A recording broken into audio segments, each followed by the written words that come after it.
부모가 어린 자녀들에게 심부름을 시키고 나면 꼭 그 대가로 용돈을 주는 경우가 있습니다. 저도 사형제 중에 막내였기 때문에 어릴 적 심부름을 참 많이 했습니다. 콩나물도 사오고 소금도 사오고. 그런데 이웃집 뒷집에 있는 아주머니가 하루는 저에게, 진규야, 제가 한 7살쯤 된 것 같습니다. 학교를 가지 않을 때니까요.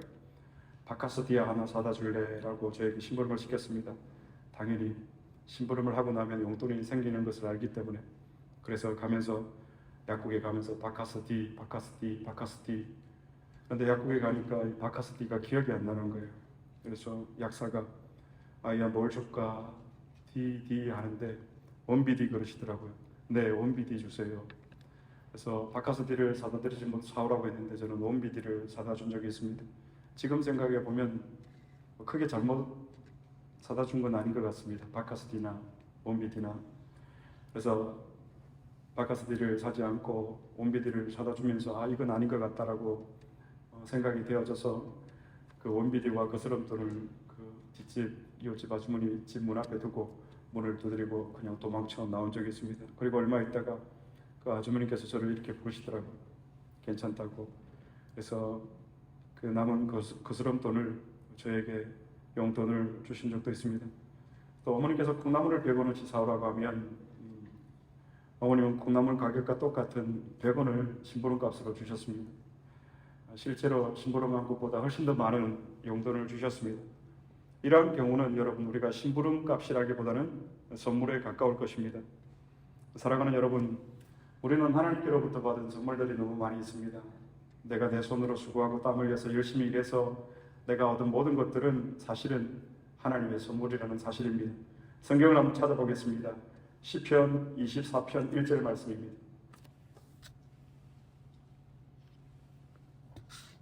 시편 24편 1절 말씀 다 같이 봉독하시겠습니다. 땅과 거기에 충만한 것과 세계와 그 가운데 사는 자들은 다 여호와의 것이로다. 아멘. 이 시편 기자가 지금 고백하는 내용은 이 세상에 있는 것은 단 하나라도 하나님의 소유가 아닌 것이 없다 라는 고백을 통해서 우리가 가진 모든 것은 역시 하나님께서 우리에게 선물로 주신 것들이라는 사실을 우리는 말씀을 통해서 알 수가 있습니다. 오늘은 8계명의 내용입니다. 8계명의 내용은 지난 주일과 마찬가지로 조금 무거운 내용입니다. 어떤 내용입니까? 도둑질 하지 말라. 여기서 하나님은 직접적인 도둑질만 금한 것이 아닙니다. 8계명을 우리가 더 깊이 파고 들어가 보면 이 8계명이 다루고 있는 것은 우리의 마음의 문제라는 사실을 우리가 알 수가 있습니다. 그런데 여러분, 우리의 마음의 문제는 국가가 정한 법으로 다룰 수가 없습니다. 숨기고 넘어갈 수가 있다는 얘기입니다. 하지만 하나님은 우리의 마음을 다 지켜보고 계십니다. 하나님은 영이시기 때문에. 그래서 우리는 이 8계명에 대해서 진지하게 오늘 살펴보아야 합니다. 오늘 이 말씀은 현재 감옥에 있는 범죄자들에게 주시는 말씀이 아닙니다. 지금 저와 여러분, 우리들에게 주시는 말씀입니다. 자, 그러면 이 10계명을 내려주신 시대로 돌아가서 그 시대의 그런 역사적 상황에서 이 8계명을 살펴보도록 하겠습니다. 우리는 지금 21세기를 살아가고 있습니다. 우리의 관점에서는 이 8계명에 대한 기준이 무엇입니까? 나는 남의 것을 훔친 것이 없으니까 나는 8계명을 잘 지켰다라고 생각할 수가 있습니다. 그러나 성경에 붙여보면 이것은 잘못된 생각입니다.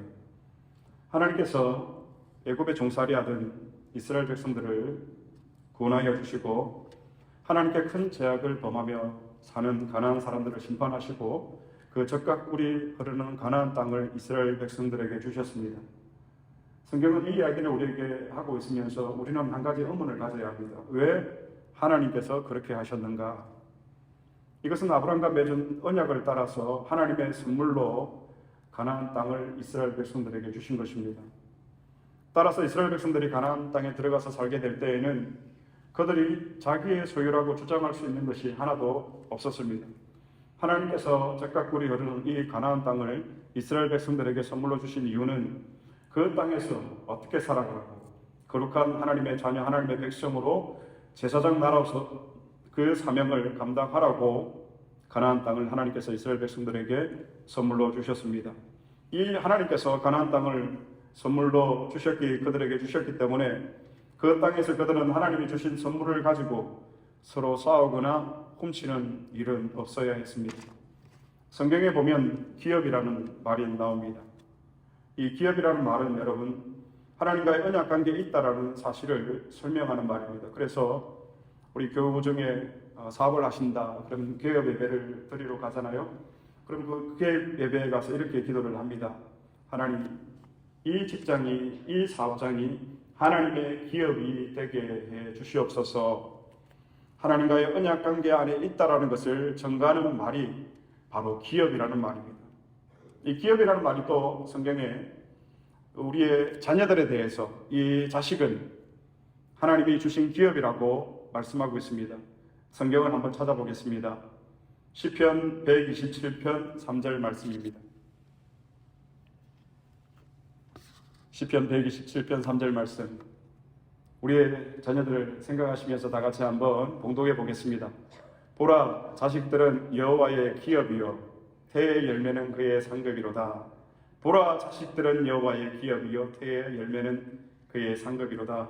하나님께서 우리의 자녀를 통해 큰 축복을 주시고 큰 자랑이 되게 해 주실 것이라는 말씀입니다. 왜냐하면 이 자녀는 하나님이 주신 기업이기 때문에, 이 자녀는 하나님께서 우리에게 주신 상급이기 때문에, 내가 배가 아파서 내가 기르고 했지만 이 자녀는 하나님의 기업이라는 사실입니다. 그래서 지금은 이 자녀들이 부모를 힘들고 실망시킬 때도 있지만 이 자녀는 하나님이 우리에게 주신 기업이라는 이 확신을 가지고 힘들어도 기다려주면서 인내할 때에 이 말씀이 이루어질 줄로 믿습니다.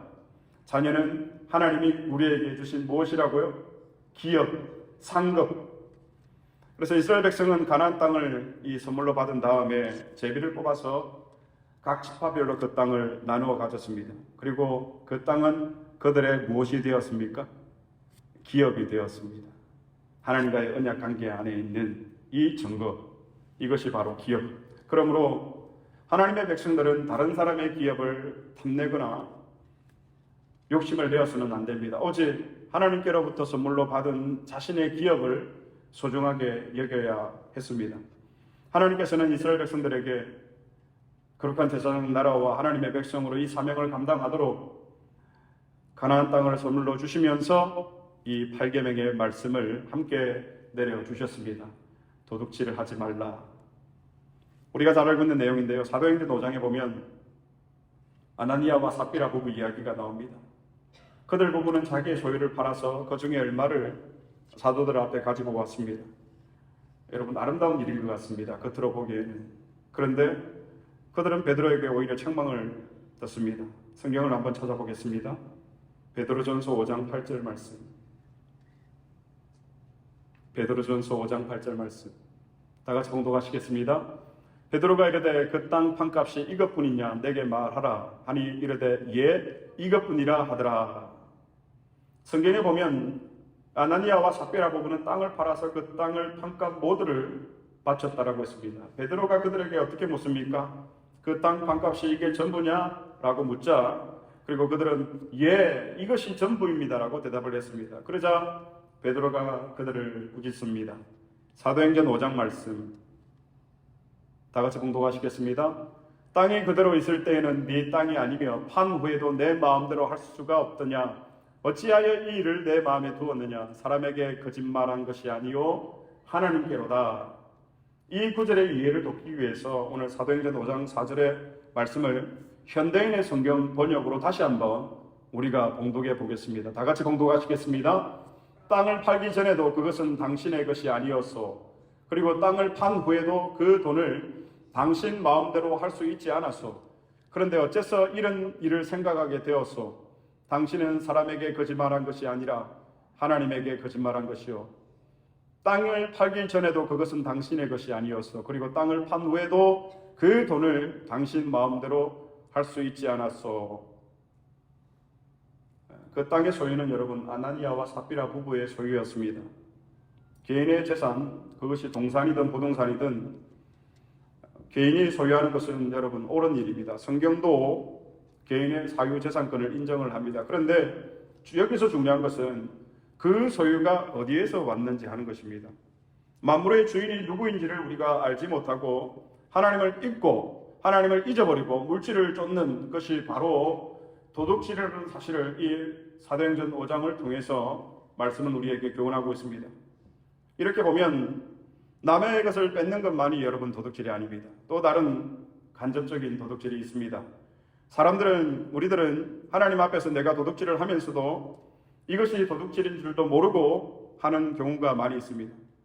8계명을 하나님께서 우리에게 요구하시는 말씀대로 우리가 잘 지키기 위해서 우리는 먼저 그러면 간접적인 도둑질을 하지 말아야 합니다. 우리의 일상 가운데서 다양한 간접 도둑질이 있습니다. 우리가 직장에서 회사에서 일해야 하는 시간에 일하지 않고 시간을 허비하거나 노는 사람이 있습니다. 우리의 게으름, 이 역시 일종의 도둑질입니다. 미국에 와서 식당에서 디시오셔를 한 적이 있습니다. 그때 제 파트너가 있었습니다. 몽골 친구였습니다. 그런데 그 친구는 성실하지 않았습니다. 그래서 저의 일이 많아졌습니다. 일하는 시간에 일하지 않고 그 친구는 보이지 않았습니다. 어디 갔는지 또 도망 다녔습니다. 그리고 와서는 사적인 일을 하고, 몽골 친구인데 몽골에서 유지트카 중고차를 판매하는 주잡을 가지고 있더라고요. 그래서 온라인상으로 그 일도 하면서 사적인 또 전화 통화도 길게 하고, 그 당시 일하는 시간이 12시간 정도 되었는데 그 친구는 이래저래 시간을 제하면 반토막 정도 일을 하지 않았나 싶습니다. 사랑하는 여러분, 우리는 직장에서 열심히 정직하게 일해야 합니다. 우리에게 주어진 시간에 정직하게 일하고 열심히 일해서 그 일에 대한 돈을 우리가 정직하게 받아야 합니다. 그것이 하나님의 선물이기 때문에. 또 간접적인 도둑질 가운데 불법을 통해서 우리가 도둑질을 하는 경우가 있습니다. 기업을 운영을 하시거나 개인 사업을 장사를 하는 사람들이 범하는 탈세입니다. 이는 나라에 정당하게 내야 할 그 세금을 떼어먹는 것입니다, 여러분. 이것 역시 도둑질입니다. 그래서 저희 교회는 23년도부터 이 부분을 정확하게 하고자 합니다. 교회 관련 모든 재정을 투명하게 신고를 하려고 합니다. 20대 중반에 처음 회사에 입사를 했습니다. 입사하고 직장 상사가 제일 먼저 가르쳐주는 일이 여러분이 탈세하는 법이었습니다. 그리고 거래처에 소위 말하는 이 뒷돈을 갖다 주는 일을 저에게 시켰습니다. 제가 입사를 한 지 얼마 안 됐으니까 주임이었죠. 정주임. 이렇게 해야지 영업에 성과가 있다. 그런데 여러분, 이건 역시 도둑질입니다. 왜냐하면 우리가 정당하게 경쟁하지 않고 뇌물을 통해서 특혜를 얻는 것은 그렇게 하지 않는 선량한 다른 사람들의 기회를 뺏는 것이기 때문에 결국은 엄격히 말하면 이건 역시 도둑질입니다. 또 우리 주위에 만연해 있는 한탕주의, 결국 따지고 보면 간접 도둑질입니다. 성실하게 정직하게 우리가 일해서 그에 따른 정당한 대가를 우리가 기대하지 않고 어떻게든 한탕을 해서 떼돈을 만져보겠다라는 그 심상도 엄밀히 말하면 도둑질에 해당이 되어집니다. 미국의 상황은 어떤지 잘 모르겠습니다. 그러나 한국에 있을 때 고위공직자, 장관직 후보자들이 하는 인사청문회를 본 적이 있습니다. 언젠가는 이 한 장관 후보 자리에 72명의 사람이 공천이 되었다고 합니다. 그런데 이 72명의 사람을 검증을 하고 나니까 몇 사람이 남았는가? 몇 사람이 남았을 것 같아요, 여러분? 한 사람뿐이었다고 합니다. 청문회를 통과할 수 있는 사람이 단 한 사람, 결론적으로 깨끗한 사람이 없다라는 말입니다. 2000년 초에 국제투명성 기구에서 나라별 투명성을 조사를 해서 그 순위를 발표했습니다. 대한민국의 이웃 나라인 일본은 17위, 그리고 우리의 조국 대한민국은 42위. 그런데 만약 우리가 일본만큼만 투명했으면 경제 성장률이 여러분 1% 오른다라고 합니다. 경제 성장률이 1%가 오른다는 이 말에 우리가 체감이 잘 안 오실 텐데, 만약에 경제 성장률이 1%가 오르면 약 6만 개의 일자리가 여러분 새롭게 창출된다라고 합니다. 우리가 정부가 바뀔 때마다 내놓는 여러분 그 대안이 무엇입니까? 일자리 창출하겠다. 그런데 여러분, 일자리 창출하는 방법 중에 제일 좋은 방법이 무엇이겠습니까? 나라를 투명하게 운영하는 것입니다. 결과적으로 이렇게 투명하지 못한 것이 곧 나라 경제의 발목을 잡고 있는 것입니다. 사랑하는 여러분, 우리 교회의 부흥을 가로막고 있는 문제가 무엇입니까? 우리 가정의 부흥을 가로막고 있는 문제가 무엇입니까? 결국 가정과 교회가 정직하지 못한 것, 투명하지 못한 것, 이것들이 집요하게 우리를, 교회를 힘들게 하는 원인이 될 수도 있습니다. 우리가 교회의 거룩을 보존해야 하는 이유는 여러분, 윤리와 도덕의 문제만이 결코 아닙니다. 그러면 여러분, 우리가 왜 교회를 만듭니까? 친목회를 만들지. 우리 교회가 하나님의 뜻이 이루어지는 교회가 되기 위해서는 반드시 지켜야 할 계명이 무엇인가? 도둑질하지 말라. 간접적인 도둑질이라도 결코 하지 말라. 그래서 하나님은 오늘 우리에게 이 8계명을 아주 엄하게 말씀하고 있습니다. 직접적인 도둑질뿐 아니라 이런 간접적인 도둑질도 성경은 절대 금하고 있습니다. 하나님의 자녀된 우리는 이렇게 살아서는 안 된다는 것입니다. 결국 이 8계명은 직접적인 도둑질과 간접적인 이 도둑질을 둘 다 금할 뿐 아니라 한 걸음 더 나아가서 우리가 정직한 삶을, 깨끗한 삶을 살 수 있어야 한다라고 성경은 우리에게 말씀하고 있습니다. 성경을 한 군데 더 찾아보겠습니다. 마태복음 5장 46절로 47절의 말씀입니다. 마태복음 5장 46절로 47절의 말씀. 다 같이 공독하시겠습니다.